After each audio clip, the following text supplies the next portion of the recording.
One of the biggest questions we get regarding RFID is there anything other than these key fobs which are provided with your Alfred Smart locks to unlock your door? Our RFID card reader uses something called MyFair Classic credentials, which come in many shapes and sizes, similar to stickers like this. One of the things that we always get asked is, hey, can I use my phone to unlock my door?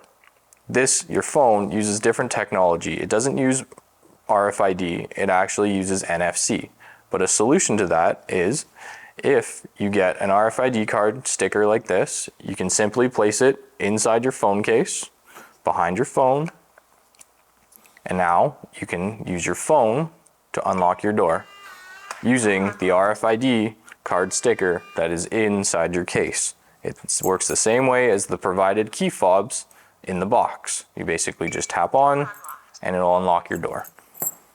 Always make sure you are doing your research on which RFID MyFair Classic cards you are purchasing from any of your third-party providers. We always suggest using our Alfred tags, which are provided in your smart door lock box with purchase, or you can buy additional cards off our website, alfredlocks.com.